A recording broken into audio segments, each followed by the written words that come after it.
ഇവിടെ നമസ്കാരം. ജെൻസനാണ്. ഏവർക്കും ഒരിക്കൽ കൂടി ക്രെഡിറ്റ് മന്ത്രയിലേക്ക് സ്വാഗതം.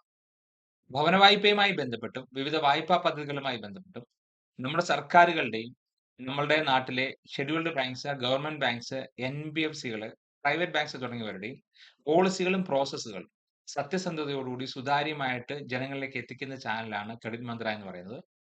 നിങ്ങളുടെ പ്രോത്സാഹനം ഞങ്ങൾക്ക് ആവശ്യമാണ്. നിങ്ങൾ ആദ്യമായിട്ടാണ് ഞങ്ങളുടെ ചാനൽ കാണുന്നതെങ്കിൽ തീർച്ചയായിട്ടും ഞങ്ങളുടെ ചാനൽ സബ്സ്ക്രൈബ് ചെയ്ത് ഞങ്ങളെ സപ്പോർട്ട് ചെയ്യുക.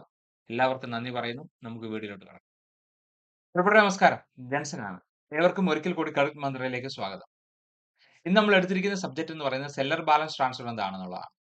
അതായത് നിലവിൽ പണയത്തിലിരിക്കുന്ന ഒരു വസ്തു വാങ്ങിക്കുന്നതിന് വേണ്ടി ഒരാൾ വരികയും അദ്ദേഹത്തിന്റെ പേരിൽ ബാങ്ക് ലോൺ സാങ്ഷൻ ആക്കിയതിനു ശേഷം അദ്ദേഹത്തിന് ലഭിക്കേണ്ടിയിരിക്കുന്ന തുകയിൽ കുറച്ച് തുക പണയത്തിൽ ഇരിക്കുന്ന വസ്തുവിന് കൊണ്ടുപോയി അടച്ച് ആധാരം എടുത്ത് വാങ്ങിക്കാൻ വന്ന വ്യക്തിയുടെ പേരിൽ ആധാരം രജിസ്റ്റർ ചെയ്ത് നൽകുന്ന ഒരു പ്രോസസ്സാണ് സെല്ലർ ബാലൻസ് ട്രാൻസ്ഫർ എന്ന് പറയുന്നത്.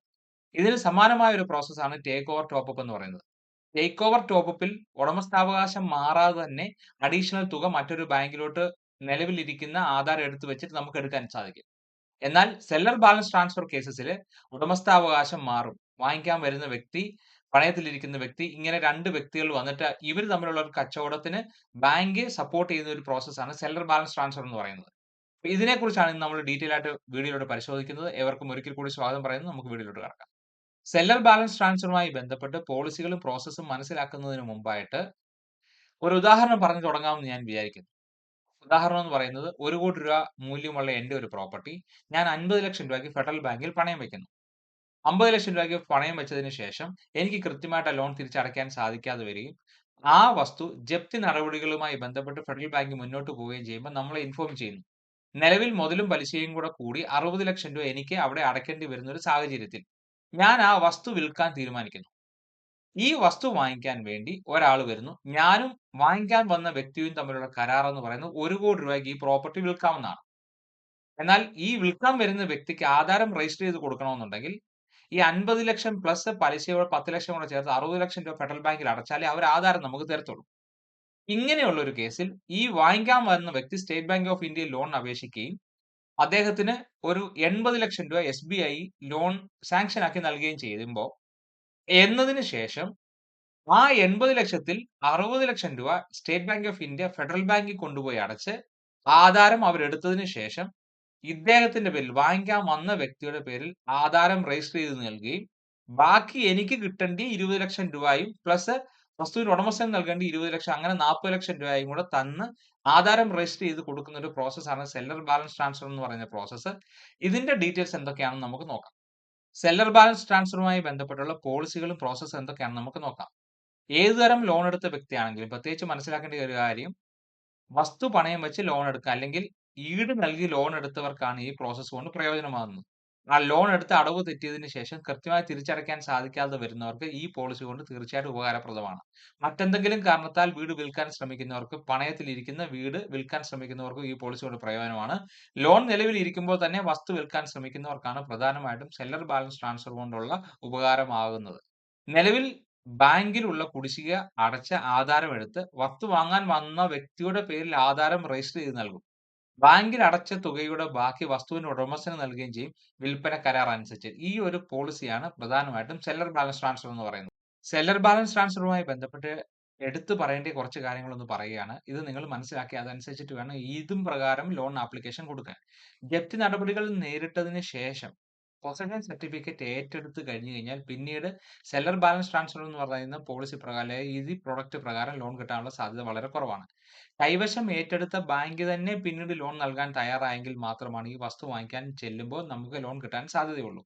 ചില ബാങ്കുകൾ വസ്തുവിന്റെ ഉടമസ്ഥന്റെ സിബിലൂടെ ചെക്ക് ചെയ്യും. അങ്ങനെയുള്ള ബാങ്കുകളാണെങ്കിൽ അടവ് തെറ്റിയ ലോണുകൾക്ക് ആ ബാങ്കുകൾ പിന്നീട് ലോൺ നൽകത്തില്ല. ഈ കാര്യങ്ങൾ പ്രധാനമായിട്ട് ശ്രദ്ധിക്കണം. വസ്തുവിന്റെ ഉടമസ്ഥന്റെ സിബിൽ ചെക്ക് ചെയ്യുന്ന പല ബാങ്കുകളുണ്ട്. എന്നാൽ ഷെഡ്യൂൾഡ് ബാങ്ക്സ്, ഗവൺമെന്റ് ബാങ്ക്സ് ഒന്നും വസ്തുവിന്റെ ഉടമസ്ഥന്റെ സിബിൽ ചെക്ക് ചെയ്തില്ല. ഈ കാര്യങ്ങൾ ശ്രദ്ധിക്കുക. സഹകരണ ബാങ്കുകളിൽ നിന്ന് സെല്ലർ ബാലൻസ് ട്രാൻസ്ഫർ പ്രകാരമുള്ള ലോണുകൾ അല്ലെങ്കിൽ അത് പ്രകാരം ആരെങ്കിലും വസ്തു വാങ്ങിക്കാൻ ചെല്ലുന്നവർക്ക് സഹകരണ ബാങ്കിലോട്ട് ബാങ്കുകൾ പൈസ അടച്ച് ആധാരം എടുക്കുന്ന ഒരു പ്രോസസ് ഇല്ല. അപ്പൊ ഈ കാര്യങ്ങൾ കൂടെ നിങ്ങൾ ശ്രദ്ധിക്കുക. സെല്ലർ ബാലൻസ് ട്രാൻസ്ഫറുമായി ബന്ധപ്പെട്ട് മനസ്സിലാക്കേണ്ട ഒരു കാര്യം എന്ന് പറയുന്നത് വസ്തു വാങ്ങിക്കാൻ വരുന്ന വ്യക്തി ഏത് ബാങ്കിൽ നിന്നാണോ ലോൺ എടുക്കാൻ ആഗ്രഹിക്കുന്നത് വസ്തു പണയത്തിലിരിക്കുന്ന ബാങ്കിൽ നിന്ന് ലോൺ എടുക്കാം. അതല്ലെന്നുണ്ടെങ്കിൽ വേറെ ഏതെങ്കിലും ബാങ്കിൽ നിന്ന് വേണമെങ്കിലും ലോൺ എടുക്കാം.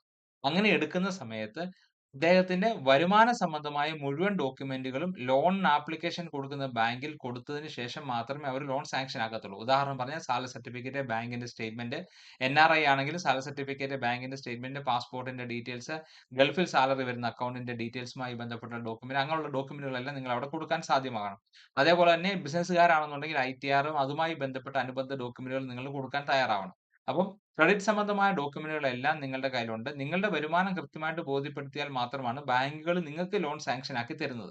അതുപോലെ തന്നെ പണയത്തിലിരിക്കുന്ന വസ്തു സംബന്ധമായ ഡോക്യുമെന്റ്സിന്റെ എല്ലാം ഒരു സെറ്റ് കോപ്പി ബാങ്കിൽ നിന്ന് എടുക്കണം. അതായത് ആധാരം, മുന്നാധാരങ്ങൾ, കരം, ബാധ്യത, ലൊക്കേഷൻ, കൈവശം, തണ്ടപ്പേര് തുടങ്ങിയ ഡോക്യുമെന്റുകൾ, വീടുണ്ടെങ്കിൽ വീടിന്റെ കരമടച്ച രസീത്, വീടിന്റെ പ്ലാൻ തുടങ്ങിയത്. അതേപോലെ തന്നെ അപ്ഡേറ്റഡ് ഡോക്യുമെന്റ്സ് കരമടച്ച രസീത്, ബാധ്യത, ലൊക്കേഷൻ, കൈവശം ഒക്കെ അപ്ഡേറ്റ് ആയിട്ട് ഡോക്യുമെന്റുകൾ എടുക്കണം. അപ്പൊ ഇതെല്ലാ ഡോക്യുമെന്റുകളും കൊടുത്തതിന് ശേഷം മാത്രമേ നിങ്ങൾക്ക് ഒരു ബാങ്ക് ലോൺ സാങ്ഷൻ ആക്കി തരത്തുള്ളൂ. അതുപോലെ തന്നെ ലോൺ സാങ്ഷൻ ആക്കാൻ വേണ്ടി ബാങ്കിന്റെ എഞ്ചിനീയർ നിങ്ങളുടെ സൈറ്റിൽ വന്ന് നിങ്ങളുടെ പ്രോപ്പർട്ടി വാല്യുവേറ്റ് ചെയ്ത് വാല്യുവേഷൻ റിപ്പോർട്ട് നൽകും. അപ്പൊ legal report, valuation report, credit report, civil check ഇതെല്ലാം കഴിഞ്ഞതിന് ശേഷം മാത്രമാണ് ഒരാൾക്ക് ലോൺ സാങ്ഷൻ ആകുന്നത്. സെല്ലർ ബാലൻസ് ട്രാൻസ്ഫറിന്റെ കേസസിലും ഇതേപോലെ തന്നെ എല്ലാ ഡോക്യുമെന്റുകളും കൊടുത്തതിന് ശേഷം മാത്രമേ ബാങ്ക് ലോൺ സാങ്ഷൻ ആക്കി നൽകത്തുള്ളൂ. സെല്ലർ ബാലൻസ് ട്രാൻസ്ഫറുമായി ബന്ധപ്പെട്ട് ചില ടേക്ക് ഓവർ ഡോക്യുമെന്റ്സുകളുണ്ട്. അതായത് വസ്തു പണയം വെച്ചിരിക്കുന്ന ബാങ്കിൽ നിന്ന് വസ്തു വാങ്ങിക്കാൻ വരുന്ന വ്യക്തി ഏത് ബാങ്കിലോട്ടാണോ ആ ഡോക്യുമെന്റ്സുകളെല്ലാം കൊടുത്ത് ലോൺ സാങ്ഷൻ ആക്കുന്നത്, ആ ബാങ്കിലോട്ട് നൽകേണ്ട കുറച്ച് ഡോക്യുമെന്റ്സ് ഉണ്ട്. അതെന്തൊക്കെയാണെന്ന് നമുക്ക് നോക്കാം. ഒന്ന് ലിസ്റ്റ് ഓഫ് ഡോക്യുമെന്റ്സ് ആണ്. അതായത് വസ്തു പണയത്തിലിരിക്കുന്ന ബാങ്കിൽ നിന്ന് എന്തൊക്കെ ഡോക്യുമെന്റുകളാണ് വസ്തുവിന്റെ ഉടമസ്ഥന് അവിടെ നൽകിയേക്കുന്നതെന്നുള്ളത്. ആധാരങ്ങള്, മുന്നാധാരങ്ങള്, കരമടച്ച രസീത് തുടങ്ങിയ ഡോക്യുമെന്റുകളുടെ എല്ലാം ഒരു ലിസ്റ്റ് അവരൊരു സർട്ടിഫിക്കറ്റ് ആയിട്ട് നമുക്ക് തരും. അത് നമുക്ക് ബാങ്കിൽ വാങ്ങിച്ച് നൽകേണ്ടതാണ്. ഔട്ട്സ്റ്റാൻഡിംഗ് എമൗണ്ട് എത്ര രൂപയുടെ അടച്ചാലാണ് അവിടെ നിൽക്കുന്ന ലോൺ ക്ലോസ് ആകുന്നതിന്റെ ഡീറ്റെയിൽ കൂടെ നമ്മൾ എടുക്കണം. അതുപോലെ തന്നെ ഓഫർ ലെറ്ററിന്റെ കോപ്പി. നമ്മള് വസ്തുവിന്റെ ഉടമസ്ഥന് എന്ത് തരം ലോണാണ് അവിടെ നിന്ന് എടുത്തേക്കുന്നതെന്ന് മനസ്സിലാക്കാൻ വേണ്ടി ഓഫർ ലെറ്ററിന്റെ കോപ്പി.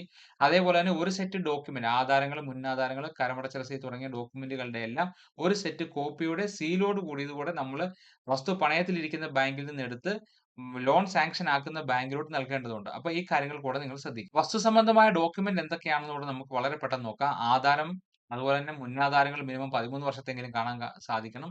കരമടച്ച രസീത്, ബാധ്യത സർട്ടിഫിക്കറ്റ് മിനിമം 30 വർഷത്തെ. അതേപോലെ തന്നെ ലൊക്കേഷൻ സ്കെച്ച്, കൈവശാവകാശ സർട്ടിഫിക്കറ്റ്, നോൺ അറ്റാച്ച്മെന്റ് സർട്ടിഫിക്കറ്റ്, കണ്ടപ്പേര് പകർപ്പ്, പിന്നെ പ്രധാനമായിട്ട് സെയിൽ എഗ്രിമെന്റ്. സെയിൽ എഗ്രിമെന്റ് നമ്മൾക്ക് വസ്തുവിന്റെ ഉടമസ്ഥനും അല്ലെ വാങ്ങാൻ വരുന്ന ആളും വിൽക്കാൻ വരുന്ന ആളും തമ്മിൽ എഴുതുന്നതാണ്. എന്നാൽ മറ്റു ഡോക്യുമെന്റുകളെല്ലാം ഒരു സെറ്റ് കോപ്പി നമുക്ക് നിലവിൽ വസ്തു പണയത്തിലിരിക്കുന്ന ബാങ്കിൽ നിന്ന് എടുക്കേണ്ടുന്നതാണ്. വസ്തു പണയത്തിലിരിക്കുന്ന ബാങ്കിൽ നിന്ന് ആധാരം, മുന്നാധാരങ്ങൾ, കരം തുടങ്ങിയ എല്ലാ ഡോക്യുമെന്റുകളുടെയും ഒരു സെറ്റ് കോപ്പി തന്നു കഴിഞ്ഞാലും നമുക്ക് കുറച്ച് അപ്ഡേറ്റഡ് ഡോക്യുമെന്റ്സ് കൂടെ എടുക്കണം. റവന്യൂ ഡോക്യുമെന്റ്സ് അതായത് കരമടച്ച രസീത്, ബാധ്യതാ സർട്ടിഫിക്കറ്റ്, ലൊക്കേഷൻ സ്കെച്ച്, കൈവശം, നോൺ അറ്റാച്ച്മെന്റ് സർട്ടിഫിക്കറ്റുകൾ, തണ്ടപ്പേര് പകർപ്പുകൾ, പിന്നെ സെയിൽ എഗ്രിമെന്റ് വസ്തുവിന്റെ ഉടമസ്ഥനും വാങ്ങാൻ വന്ന വ്യക്തിയും വിൽക്കുന്ന ആളും തമ്മിൽ എഴുതിയ കരാർ. അപ്പൊ ഇത്രയും ഡോക്യുമെന്റ് അഡീഷണൽ ആയിട്ട് നമ്മൾ എടുക്കുകയും കൂടെ ചെയ്താൽ മാത്രമേ നമുക്ക് ലോൺ സാങ്ഷൻ ആക്കി തരുന്ന ബാങ്കിന് നമുക്ക് ഫണ്ട് നൽകാൻ സാധിക്കത്തുള്ളൂ. അപ്പൊ ഈ കാര്യങ്ങൾ ശ്രദ്ധിക്കുക. സെല്ലർ ബാലൻസ് ട്രാൻസ്ഫർ എല്ലാ എൻബിഎഫ്സികളും മിക്കവാറുള്ള എല്ലാ എൻബിഎഫ്സികളെ ഷെഡ്യൂൾഡ് ബാങ്ക്സ്, പ്രൈവറ്റ് ബാങ്ക്സിൽ നിന്ന് പോസിബിൾ ആണ്. ചില സൊസൈറ്റികൾ ഒഴിച്ചാൽ എന്തൊക്കെയാണ് അതിന്റെ ഡീറ്റെയിൽസ് നമുക്ക് നോക്കാം. എൻബിഎഫ്സികളായിട്ടുള്ള ശ്രീറാം, മണപ്പുറം, മുത്തൂറ്റ്, ചോള, സുന്ദരം, പിരമൽ ഫിനാൻസ്, ടാറ്റ ഫിനാൻസ് തുടങ്ങിയ മിക്കവാറുമുള്ള എല്ലാ സ്ഥാപനങ്ങളിൽ നിന്നും നമുക്ക് state bank of India, federal bank, bank of Baroda എല്ലാ ബാങ്കുകളിൽ നിന്നും നമുക്ക് സെല്ലർ ബാലൻസ് ട്രാൻസ്ഫർ പോസിബിൾ ആണ്. ഈ കാര്യങ്ങൾ നിങ്ങൾ ശ്രദ്ധിക്കുക. പലരും ചോദിക്കുന്ന ഒരു സംശയമാണ് സഹകരണ സംഘങ്ങളിൽ നിന്ന് ലോൺ ടേക്ക് ഓവർ അല്ലെങ്കിൽ സെല്ലർ ബാലൻസ് ട്രാൻസ്ഫർ പോസിബിൾ ആണോ എന്നുള്ളത്. നമുക്ക് കേരള ബാങ്കിൽ നിന്ന് പോസിബിൾ ആണ്. കാർഷിക ഗ്രാമ വികസന ബാങ്കിൽ നിന്ന് പോസിബിൾ ആണ്. ഗഹാൻ എഴുതാത്ത ബാങ്കുകളിൽ നിന്നെല്ലാം മിക്കവാറും ഉള്ളതെല്ലാം പോസിബിൾ ആണ്. ചിലത് ഒഴിച്ച് ഈ കാര്യം ശ്രദ്ധിക്കുക. അതുപോലെ തന്നെ ഏതെങ്കിലും കാരണവശാൽ സഹകരണ ബാങ്കിൽ നിന്നാണ് സെല്ലർ ബാലൻസ് ട്രാൻസ്ഫറിന്റെ പ്രോസസ്സ് നടത്തേണ്ടുന്നതെങ്കിൽ ആദ്യമേ ബാങ്കിന് ഡോക്യുമെന്റ്സ് എല്ലാം കൊടുത്ത് പ്രീ സാങ്ഷൻ എടുത്തതിന് ശേഷം മാത്രം നിങ്ങൾ ലോൺ സാങ്ഷൻ ആക്കുന്നതിന് വേണ്ടിയിട്ട് കാര്യങ്ങളെല്ലാം ചെയ്യുക. മുൻകൂറായിട്ട് അനുമതി വാങ്ങിച്ചതിന് ശേഷമാണെന്നുണ്ടെങ്കിൽ ചിലപ്പോൾ നടക്കും. അത് നിങ്ങൾ ബാങ്കുമായിട്ട് സംസാരിച്ചതിന് ശേഷം മാത്രം പ്രോസസ് എല്ലാം കണക്ട് ചെയ്ത് മുന്നോട്ട് കൊണ്ടുപോകാൻ ശ്രമിക്കുക. സെല്ലർ ബാലൻസ് ട്രാൻസ്ഫറുമായി ബന്ധപ്പെട്ട് കാര്യങ്ങളൊക്കെ ഏകദേശം നിങ്ങൾക്ക് മനസ്സിലായെന്ന് വിശ്വസിക്കുകയാണ്. ബാങ്കുമായി ബന്ധപ്പെട്ട പോളിസികളിലും പ്രൊഡക്ട്സുകളും നമ്മൾ പറയുന്ന സമയത്ത് ചില ഹാർഡ് സബ്ജക്ട്സ് ഉണ്ട്. അതായത് പെട്ടെന്നങ്ങ് മനസ്സിലാക്കി എടുക്കാനെ കൊണ്ട് ഇച്ചിരി പ്രയാസമായിരിക്കും. അപ്പൊ അതുകൊണ്ട് ഇതുമായി ബന്ധപ്പെട്ട് എന്തെങ്കിലും സംശയങ്ങൾ ഉണ്ടെങ്കിൽ തീർച്ചയായിട്ടും നിങ്ങൾ എനിക്ക് കമന്റ് ആയിട്ട് രേഖപ്പെടുത്തിയാൽ അതിന് മറുപടി നൽകുന്നതാണ്. തുടർന്നും നല്ല നല്ല വീഡിയോകൾ ചെയ്ത് മുന്നോട്ട് പോകാമെന്നുള്ള വിശ്വാസത്തിൽ ഇന്നത്തെ ദിവസം നമ്മളിവിടെ വൈൻഡ് അപ്പ് ചെയ്യുവാണ്. അടുത്ത വീഡിയോയുമായി അടുത്ത ദിവസം കാണാമെന്നുള്ള വിശ്വാസത്തോടെ നിർത്തുന്നു. എല്ലാവർക്കും ഒരിക്കൽ കൂടി നന്ദി. Thank you.